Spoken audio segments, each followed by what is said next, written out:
Yes. So 'Odela 2' గురించి మనం మాట్లాడుకుంటే ట్రైలర్ ఓ మై గాడ్! అసలా ఆ బ్యాక్‌గ్రౌండ్ స్కోర్‌తో అసలు తమన్నా గారు అలా నడుచుకుంటా వస్తూ ఉంటే, త్రిశూలం ఇలా లిఫ్ట్ చేసినప్పుడు ప్రతీది కూడా చాలా గూస్ బంప్స్ క్రియేట్ చేసిన సిట్యుయేషన్ అనిపించింది. అంటే ఇంట్లో కూర్చొని మొబైల్ ఫోన్‌లో ట్రైలర్ చూసినా, ఆ స్క్రీన్‌లో మన టీవీ స్క్రీన్‌లో ట్రైలర్ చూసినా ఆ ఎఫెక్ట్ ఉందంటే, ఇంకా థియేటర్‌లో ఎలా ఉండబోతుంది? ఇమాజిన్ అంతే. అసలు ఇమాజినేషన్స్‌కి అందరేమో అనిపిస్తుంది నాకైతే. బాగుంటుంది అంతే పక్కా. You will enjoy theatrical experience అనేది ఈ మూవీ డెఫినెట్గా నెక్స్ట్ లెవెల్లో ఇస్తుంది. ఓకే. ఎస్పెషల్లీ సెకండ్ హాఫ్లో ఉన్న ఈవెంట్స్ అన్నీ కూడా గుర్తుండిపోయే ఈవెంట్స్. ఇట్లా ఇట్లా ఇట్లా ఇట్లా ఫ్లాష్ అయిన ప్రతి ఈవెంట్ కూడా నాకైతే ఓ మై గాడ్ అనిపించింది. మంచి ఈవెంట్స్ ఉన్నాయి, మంచి ఈవెంట్స్. ఇంతకు ముందు చూసినంత ఒక ఎత్తు, ఇప్పుడు చూడబోయేది మరో ఎత్తు అనిపించింది నాకైతే. మంచి ఈవెంట్స్ ఉన్నాయి. నాట్ అట్లా చెప్పలేను నేను నెక్స్ట్ లెవెల్ ఆ లెవెల్ అని, బట్ మంచి థియేటర్కల్ ఎక్స్పీరియన్స్ మాత్రం ఈ మూవీ ఇస్తుంది. ఓకే. విజువల్స్ అన్ని స్పెక్టికల్ విజువల్స్ ఉన్నాయి, గ్రేట్ సౌండ్ డిజైన్ ఉంది, హారర్ ఎలిమెంట్స్ ఉన్నాయి. అన్నిటికంటే ఎక్కువగా ఇంపార్టెంట్గా శివుడు ఉన్నాడు. ఆయనకంటే మాస్ ఎలిమెంట్ ఏమైనా ఉంటుందా? ఉండదు. మరి అసలు ఆయనని తలుచుకుంటేనే తెలియని ఒక తాండవం వైబ్ మనం డెఫినెట్లీ. ఎగ్జాక్ట్లీ. సో సినిమాలో కూడా తమన్నా గారు ఏదన్నా తాండవం చేసే ఎపిసోడ్ అసలు ఈ సినిమా తాండవాలు చేసే ఎపిసోడ్ కాదు, ఓకే, కేవలం తలిచే ఎపిసోడ్.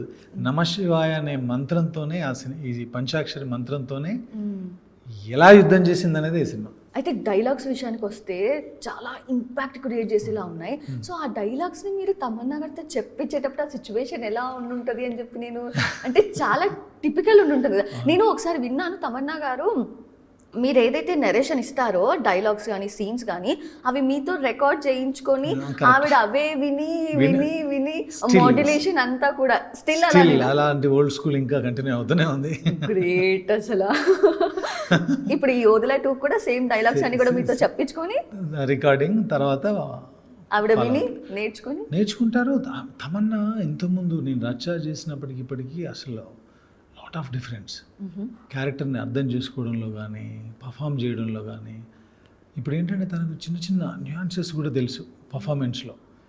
ఒకవేళ డైలాగు పవర్ లేని చోట కూడా పవర్ఫుల్గా ఎలా పర్ఫామ్ చేయాలో తెలుసు. ఇంతకుముందుకి ఇప్పటికి అసలు సంబంధం లేదు, అంత గ్రో అయింది దాంట్లో. యాజ్ అన్ యాక్టర్గా చాలా గ్రో అయింది. తను అలా అవ్వడం ఈ 'ఓదెలా' లాంటి సినిమాకి హెల్ప్ అయింది క్యారెక్టర్. సో ఆ డైలాగ్స్ అన్ని కూడా ప్రాంప్టింగ్ లేకుండా డైరెక్ట్ చెప్పేస్తారా మొత్తం? చెప్తారు. ఇప్పుడు కంచి కామాక్షి పెద్ద డైలాగ్ ఉంది కదా, కాశీ మధుర. ఆ డైలాగ్ లో మాయా అవంతిక అనేవేంటి అంటే ఆ ప్లేసెస్ అవి జ్యోతిర్లింగ ఒక్కొక్క ఇప్పుడు శివుడి ప్లేసెస్ అవన్నీ. ఆ ప్లేసెస్ అన్ని తిరిగేసి వచ్చిన నేను నువ్వు నాతో ఛాలెంజ్ ఏంటి అని